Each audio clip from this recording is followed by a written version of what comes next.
The world is anxiously holding its breath this week as the crisis in the Ukraine continues to escalate and threats of invasion, incursion and sanctions are being thrown around. Russia has amassed an estimated 100,000 troops on the Ukrainian border. Joe Biden has readied 8,500 in response. Australia has branded the Ukraine as a place not to travel to, do not travel, while American diplomats have ordered the families of American personnel at the embassy there to leave.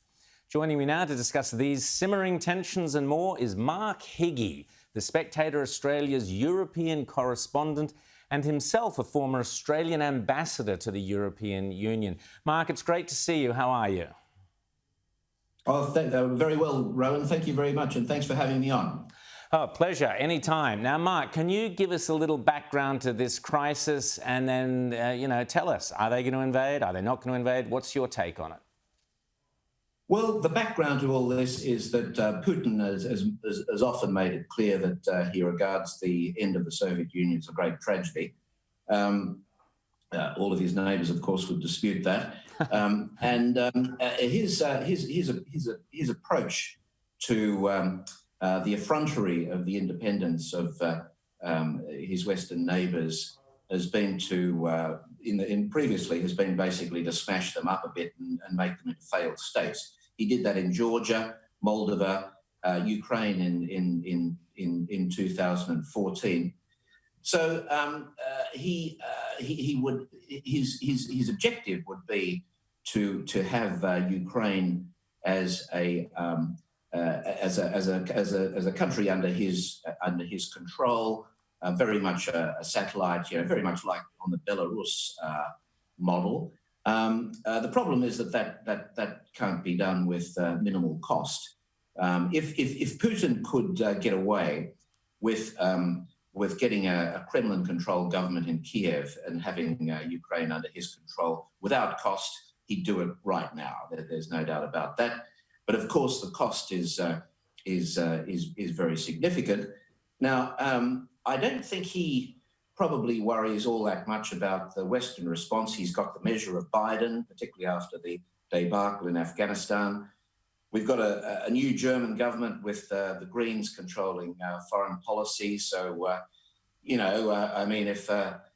if he were to go in, there'd be all sorts of denunciations and noise and so forth, but nothing that would probably worry him all that much. Probably the thing that will stay his hand, and I think an invasion is unlikely, is that that he would be taking on a significant European power, 40 million people, lots of resistance, lots of violence, endless war, and the Russians wouldn't thank him for it. So my feeling is that this is about trying to.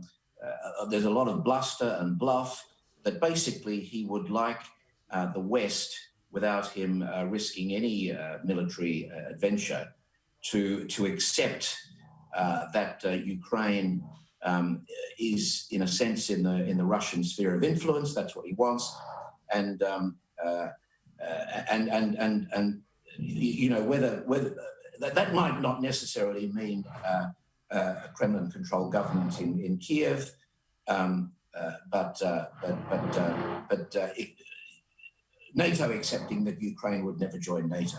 Right. So what about Germany? And Germany's response to this crisis, Mark, has been described as a joke. Ukrainian arms requests have been met by the German authorities, who proposed to send some helmets or something, 5,000 helmets. And one of the Ukrainians quipped, why don't they just send us some pillows instead?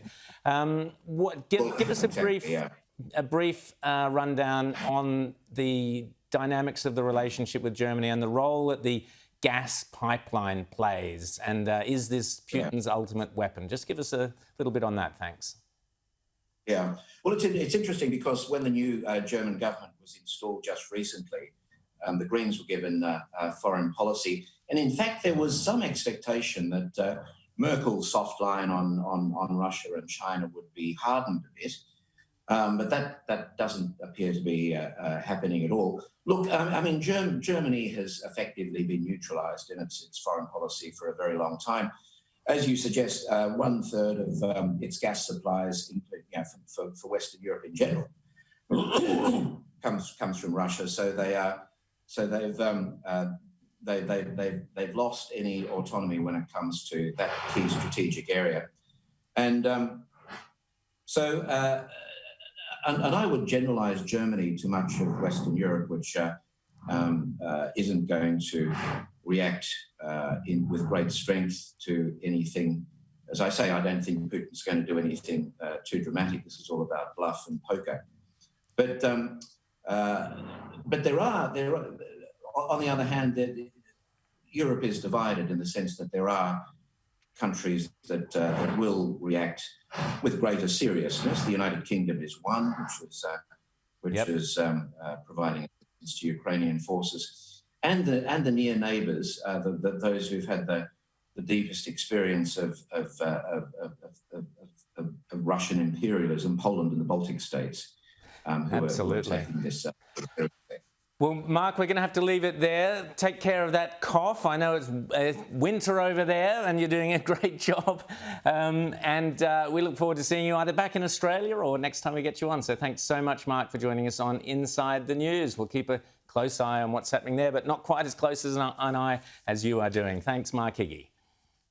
Talk soon. Thanks, Ron. Bye. Thanks, mate.